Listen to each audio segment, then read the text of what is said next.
मैं ਤੁਹਾਡੇ ਨਾਲ ਬੰਨਾ ਕਿ ਇੱਕ ਵਕਤ ਐਸਾ ਸੀਗਾ ਜਦੋਂ ਭਿੰਡਰਾਂ ਵਾਲੇ ਨੂੰ ਕਾਂਗਰਸ ਨੇ ਸਪੋਰਟ ਦਿੱਤੀ ਸੀ, ਲੇਕਿਨ ਉਹ ਬੜੇ ਇਨੀਸ਼ੀਅਲ ਸਟੇਜ ਤੇ ਕੋਈ ਨਵੀਂ ਪਾਰਟੀ ਪੈਦਾ ਕੀਤੀ। ਪਾਰਟੀ ਹਰ ਕੋਈ ਪੈਦਾ ਕਰਦਾ ਔਰ ਇਹ ਪੋਲੀਟਿਕਸ ਹੁੰਦੀ ਹੁੰਦਾ ਹੈ, ਲੇਕਿਨ ਜਿਹੜੀ ਉਹਨੂੰ ਤਾਕਤ ਦਿੱਤੀ ਐਜ਼ ਐਕਸਟ੍ਰੀਮਿਸਟ, ਐਜ਼ ਮਿਲੀਟੈਂਟ, ਉਹ ਅਕਾਲੀਆਂ ਆਪ ਦਿੱਤੀ। ਕਿ ਮੇਰੀਆਂ ਬੱਸਾਂ ਸੜਨ ਮੈਂ ਤਾਂ ਵੀ ਕਾਂਗਰਸੀ, ਲਾਇਸੈਂਸ ਮੇਰੇ ਕੈਂਸਲ ਹੋਣ ਮੈਂ ਤਾਂ ਵੀ ਕਾਂਗਰਸੀ, ਨਾਲ ਦੇ ਸਿੰਘ ਸ਼ਹੀਦ ਹੋ ਜਾਣ ਮੈਂ ਤਾਂ ਵੀ ਕਾਂਗਰਸੀ, ਤੇ ਜੇ ਸਿੰਘਾਂ ਤੇ ਕੁੱਟ ਪਵੇ ਮੈਂ ਤਾਂ ਵੀ ਕਾਂਗਰਸੀ, ਜੇ ਸਿੰਘਾਂ ਦਾ ਇਤਨਾ ਨੁਕਸਾਨ ਹੋਵੇ, ਵਿਦਿਆਰਥੀ ਮੇਰੇ ਨਾਲ ਦੇ ਪੁੱਠੇ ਫੜ ਕੇ ਲਟਕਾਏ ਜਾਣ ਮੈਂ ਤਾਂ ਵੀ ਕਾਂਗਰਸੀ, ਇਹਨਾਂ ਦੇ ਲਾਇਸੈਂਸ ਬਣ ਤਾਂ ਵੀ ਅਕਾਲੀ, ਇਹਨਾਂ ਕੋਲ ਕਾਤਲ ਚਾਹ ਪੀਣ ਤਾਂ ਵੀ ਅਕਾਲੀ, ਇਹ ਕਾਤਲਾਂ ਨੂੰ ਜੱਫੀਆਂ ਪਾਉਣ ਤਾਂ ਵੀ ਅਕਾਲੀ, ਇਹ ਸਾਰੇ ਦੇ ਸਾਰੇ ਕਾਂਗਰਸੀਆਂ ਦੇ ਘਰ ਰੋਟੀ ਖਾ ਲੈਣ ਤੇ ਤਾਂ ਵੀ ਅਕਾਲੀ। ਤੇ ਮੈਂ ਅਕਾਲ ਤਖਤ ਸਾਹਿਬ ਤੇ ਬੈਠ ਕੇ ਇੰਟਰਵਿਊ ਦੇ ਰਿਹਾ, ਭਰ ਰਿਹਾ। ਸੋ ਮੈਂ ਪਰ ਇਹ ਨਿਸ਼ਚੇ ਨਾਲ ਕਹਿਣ ਨੂੰ ਤਿਆਰ ਹੈ ਕਿ 8 ਸਾਲਾਂ ਵਿੱਚ, 8ਵਾਂ ਸਾਲ ਮੈਨੂੰ ਹੈ ਦਸਤਾਰਬੰਦੀ ਹੋਈ ਨੂੰ, 8 ਸਾਲਾਂ ਵਿੱਚ ਕਿਸੇ ਕਾਂਗਰਸੀ ਐਮਐਲਏ ਦੇ ਘਰੋਂ, ਕਿਸੇ ਅਕਾਲੀ ਐਮਐਲਏ ਦੇ ਘਰੋਂ, ਕਿਸੇ ਕਾਮਰੇਡ ਐਮਐਲਏ ਦੇ ਘਰੋਂ, ਕਿਸੇ ਸੋਸ਼ਲਿਸਟ ਐਮਐਲਏ ਦੇ ਘਰੋਂ ਦਾਸ ਨੂੰ ਕਿਸੇ ਨੇ ਫਿੱਕੇ ਪਾਣੀ ਦੀ ਵੀ ਘੁੱਟ ਇੱਕ ਪੀਂਦਿਆਂ ਹੋਇਆ ਮੈਨੂੰ ਕਿਸੇ ਨੇ ਵੇਖਿਆ ਜਾਂ ਫੜਿਆ ਤੇ ਮੈਂ ਆਪਣੇ ਸਿਰ ਵਡਵਾਉਣ ਨੂੰ ਤਿਆਰ ਹਾਂ। ਹਾਂ, ਜਨਤਾ ਦੇ ਘਰੋਂ ਚਾਹੇ ਕੋਈ ਕਾਂਗਰਸੀ ਹੈ ਚਾਹੇ ਅਕਾਲੀ ਹੈ, ਉਹ ਮੈਂ ਲੰਗਰ ਛਕਦਾ, ਕਿਉਂਕਿ ਮੇਰੇ ਕੋਲ ਜਿਹੜਾ ਆਇਆ ਮੈਂ ਉਹਨੂੰ ਅੰਮ੍ਰਿਤ ਛਕਾਉਣਾ ਤੇ ਗੁਰੂ ਦੇ ਲੜ ਲਾਉਣਾ, ਇਹ ਮੇਰਾ ਕੰਮ ਹੈ। ਜਦੋਂ ਪਿੰਡਰਾਂ ਵਾਲੇ ਆਪਣੇ ਅਨੁਆਈਆਂ ਸਹਿਤ ਅਕਾਲ ਤਖਤ ਦੇ ਸਥਾਨ ਤੇ ਚਲੇ ਗਏ ਤਾਂ ਸਰਕਾਰ ਨਾਲ ਹੋਣ ਵਾਲੇ ਕਿਸੇ ਸੰਭਾਵਿਤ ਟਕਰਾਅ ਨੂੰ ਮੁੱਖ ਰੱਖਦੇ ਹੋਏ ਦਰਬਾਰ ਸਾਹਿਬ ਦੇ ਆਸ-ਪਾਸ ਮੋਰਚੇਬੰਦੀ ਕਰਨੀ ਸ਼ੁਰੂ ਕਰ ਦਿੱਤੀ। ਉਹਨਾਂ ਕੋਲ ਇਤਨੀ ਮਾਤਰਾ ਵਿੱਚ ਹਥਿਆਰ ਕਿਵੇਂ ਪਹੁੰਚੇ, ਇਹ ਵੀ ਇੱਕ ਬੜਾ ਵੱਡਾ ਪ੍ਰਸ਼ਨ ਹੈ। You know, you may not believe this, but till the end of December 83, there were hardly any arms in the temple. Hardly any. Then they started to get arms in, but as the government in Delhi, in fact you should interview some of those people, knows fully well that there were these car seva trucks going in, one of which was stopped in January 84. It was filled with weapons. And the police stopped it and rang Delhi. And Delhi said, let it go in. Now, who allowed that truck to go in? So the arming, I personally think, was part of the game.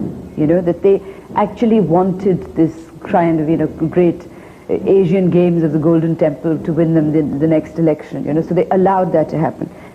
Punjab ਵਿੱਚ ਵਧੇ ਹੋਏ ਤਣਾਅ ਤੇ Darbar Sahib complex ਵਿੱਚ ਹੋ ਰਹੀ ਮੋਰਚੇਬੰਦੀ ਨੂੰ ਅਖਬਾਰਾਂ ਤੇ ਕੇਂਦਰ ਦੀ ਸਰਕਾਰ ਨੇ ਰੱਜ ਕੇ ਉਛਾਲਿਆ।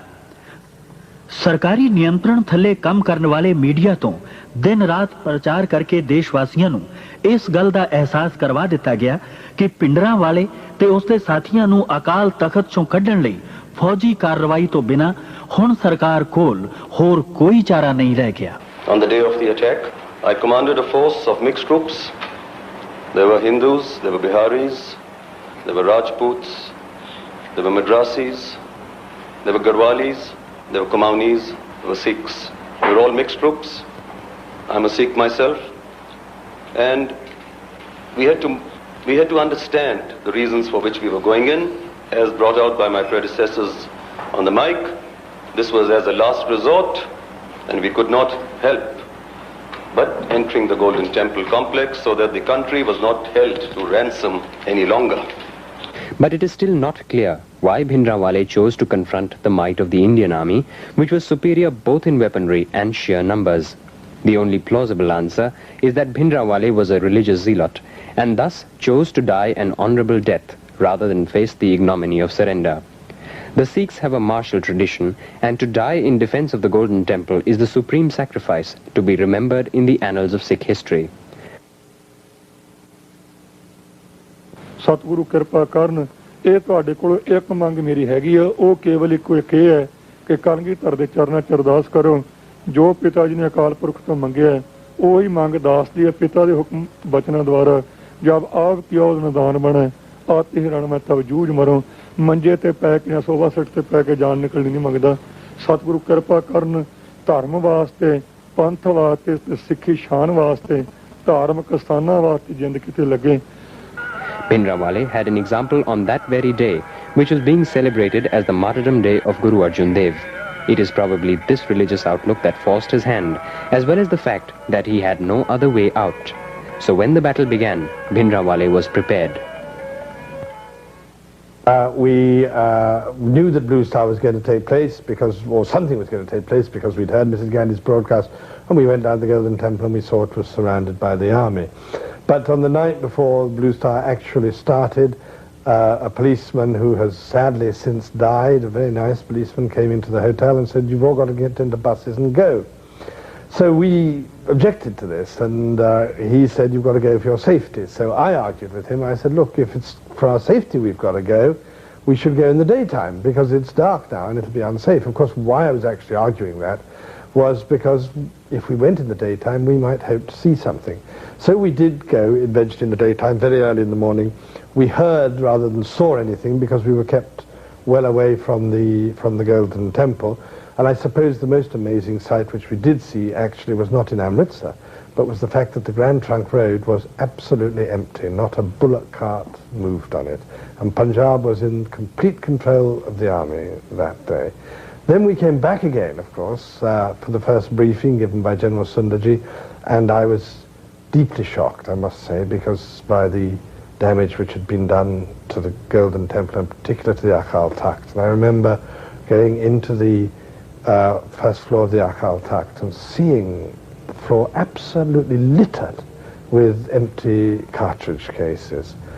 And I don't think any of us, until we actually got in there, even from the television pictures and things, had realized the extent of the damage done. Darbar Sahib ਤੇ ਹੋਏ ਹਮਲੇ ਤੋਂ ਕੁਝ ਦਿਨ ਮਗਰੋਂ ਪਹਿਲਾਂ ਗਿਆਨੀ ਜ਼ੈਲ ਸਿੰਘ ਤੇ ਫਿਰ 2 ਹਫ਼ਤੇ ਪਿੱਛੋਂ ਸ਼੍ਰੀਮਤੀ ਇੰਦਰਾ ਗਾਂਧੀ ਅੰਮ੍ਰਿਤਸਰ ਪੁੱਜੇ। ਉਹਨਾਂ ਹਰਮੰਦਰ ਸਾਹਿਬ ਵਿੱਚ ਮੱਥਾ ਟੇਕਿਆ ਤੇ ਅਕਾਲ ਤਖਤ ਸਾਹਿਬ ਤੇ ਹੋਰ ਇਮਾਰਤਾਂ ਨੂੰ ਹੋਏ ਨੁਕਸਾਨ ਦਾ ਜਾਇਜ਼ਾ ਲਿਆ। ਉਹਨਾਂ ਨੇ ਤਬਾਹ ਹੋਏ ਅਕਾਲ ਤਖਤ ਦੀ ਮੁਰੰਮਤ ਕਰਵਾ ਕੇ ਫੌਜੀ ਕਾਰਵਾਈ ਉੱਪਰ ਪਰਦਾ ਪਾ ਦੇਣ ਦਾ ਫੈਸਲਾ ਕਰ ਲਿਆ। ਉਹਨਾਂ ਦਾ ਖਿਆਲ ਸੀ ਕਿ ਜਦੋਂ ਤੱਕ ਤਬਾਹ ਤੇ ਬਰਬਾਦ ਹੋਇਆ ਅਕਾਲ ਤਖਤ ਸਿੱਖਾਂ ਦੀਆਂ ਅੱਖਾਂ ਸਾਹਮਣੇ ਰਹੇਗਾ, ਉਹ ਇਹ ਗੱਲ ਨਹੀਂ ਭੁੱਲ ਸਕਣਗੇ ਕਿ ਉਹਨਾਂ ਦੇ ਇਸ ਪਾਵਨ ਪਵਿੱਤਰ ਸਥਾਨ ਨੂੰ ਭਾਰਤੀ ਫੌਜਾਂ ਨੇ ਆਪਰੇਸ਼ਨ ਬਲੂ ਸਟਾਰ ਦੇ ਦੌਰਾਨ ਤਬਾਹ ਕੀਤਾ ਸੀ। ਸ਼੍ਰੀਮਤੀ ਗਾਂਧੀ ਨੇ ਅਕਾਲ ਤਖਤ ਦੀ ਮੁਰੰਮਤ ਦਾ ਕੰਮ ਨਿਹੰਗਾਂ ਦੇ ਮੁਖੀ ਬਾਬਾ ਸੰਤਾ ਸਿੰਘ ਨੂੰ ਸੌਂਪਿਆ। ਸਿੱਖ ਭਾਈਚਾਰਾ ਤੇ ਖਾਸ ਕਰਕੇ ਖਾੜਕੂ ਨੌਜਵਾਨ ਟੱਠੇ ਹੋਏ ਅਕਾਲ ਤਖਤ ਸਾਹਿਬ ਦੀ ਉਸਾਰੀ ਦਾ ਕੰਮ ਸੰਗਤਾਂ ਦੇ ਸਹਿਯੋਗ ਨਾਲ ਕਰਨਾ ਚਾਹੁੰਦੇ ਸਨ।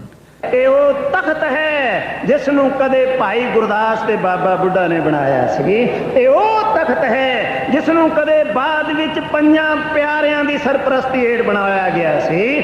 ਉਸ ਰਵਾਇਤ ਨੂੰ ਕਾਇਮ ਰੱਖਣਾ ਹੈ। ਕਿਸੇ ਇੱਕ ਮਨੁੱਖ ਨੂੰ ਕੋਈ ਹੱਕ ਨਹੀਂ ਆਪਣੀ ਮਰਜ਼ੀ ਨਾਲ ਤਖਤ ਬਣਾਉਂਦਾ ਫਿਰੇ। ਜਿਹੜਾ ਅਕਾਲ ਤਖਤ ਤੋਂ ਛੇਕਿਆ ਗਿਆ ਹੈ, ਪ੍ਰਵਾਨ ਹੀ ਨਹੀਂ ਕੌਮ ਨੇ ਕੀਤਾ, ਉਹਦਾ ਤਖਤ ਬਣਾਇਆ, ਕੌਮ ਕਿਵੇਂ ਪ੍ਰਵਾਨ ਕਰ ਲਏਗੀ? ਇਹ ਕਦੇ ਹੋ ਹੀ ਨਹੀਂ ਸਕਦਾ। ਨਿਹੰਗ ਸੰਤਾ ਸਿੰਘ ਦੁਆਰਾ ਮੁਰੰਮਤ ਕੀਤੇ ਗਏ ਅਕਾਲ ਤਖਤ ਨੂੰ ਸਿੱਖ ਜਗਤ ਨੇ ਪ੍ਰਵਾਨ ਨਾ ਕੀਤਾ ਤੇ ਉਹਨਾਂ ਨੇ ਅਕਾਲ ਤਖਤ ਦੀ ਉਸ ਇਮਾਰਤ ਨੂੰ ਢਾਹ ਕੇ ਆਪਣੇ ਖੂਨ ਪਸੀਨੇ ਤੇ ਮਿਹਨਤ ਨਾਲ ਨਵੇਂ ਅਕਾਲ ਤਖਤ ਦੀ ਸਿਰਜਣਾ ਦਾ ਕਾਰਜ ਸ਼ੁਰੂ ਕਰ ਦਿੱਤਾ। ਬਲੂ ਸਟਾਰ ਆਪਰੇਸ਼ਨ ਤੋਂ ਬਾਅਦ ਪੰਜਾਬ ਦੇ ਪਿੰਡਾਂ ਵਿੱਚੋਂ ਕਥਿਤ ਆਤੰਕਵਾਦੀ ਨੌਜਵਾਨਾਂ ਨੂੰ ਪਕੜਨ ਤੇ ਉਹਨਾਂ ਦੀ ਅਲਖ ਮੁਕਾ ਦੇਣ ਦਾ ਅਭਿਆਨ ਸ਼ੁਰੂ ਕਰ ਦਿੱਤਾ ਗਿਆ। ਇਸ ਨੂੰ ਵੁੱਡ ਰੋਜ਼ ਆਪਰੇਸ਼ਨ ਦਾ ਨਾਂ ਦਿੱਤਾ ਗਿਆ। ਪੰਜਾਬ ਦੇ ਅਨੇਕਾਂ ਬੇਗੁਨਾਹ ਯੁਵਕ ਇਸ ਆਪਰੇਸ਼ਨ ਦੇ ਤਹਿਤ ਮਾਰ ਦਿੱਤੇ ਗਏ। ਸਰਕਾਰ ਦਾ ਕਹਿਣਾ ਸੀ ਕਿ ਉਹ ਦੇਸ਼ ਨੂੰ ਟੁਕੜੇ-ਟੁਕੜੇ ਕਰਨ ਦੀ ਕੋਸ਼ਿਸ਼ ਕਰ ਰਹੇ ਸਨ। ਸਰਕਾਰੀ ਮਸ਼ੀਨਰੀ ਦੇ ਹੱਥ ਮਜ਼ਬੂਤ ਕਰਨ ਲਈ ਵਿਧਾਨ ਵਿੱਚ ਤਰਮੀਮਾਂ ਕਰਕੇ ਇਹੋ ਜਿਹੇ ਕਾਨੂੰਨ ਪਾਸ ਕੀਤੇ ਗਏ ਜਿਨ੍ਹਾਂ ਨੂੰ ਪੰਜਾਬ ਦੇ ਲੋਕਾਂ ਨੇ ਕਾਲੇ ਕਾਨੂੰਨਾਂ ਦਾ ਨਾਮ ਦਿੱਤਾ। After Blue Star, another hideous mistake was made, and that was this so-called Operation Wood Rose, when people talked loosely about flushing out terrorists. And the end result was you didn't flush out terrorists, you created a whole lot more. And when you see every government is based on justice, social, economic and political, and if it fails to give justice, then it becomes counterproductive and then people take up the arms. ਘਟਨਾਵਾਂ ਦਾ ਕ੍ਰਮ ਬੜੀ ਤੇਜ਼ੀ ਨਾਲ ਬਦਲ ਰਿਹਾ ਸੀ। 31 October 1984 ਨੂੰ ਸ਼੍ਰੀਮਤੀ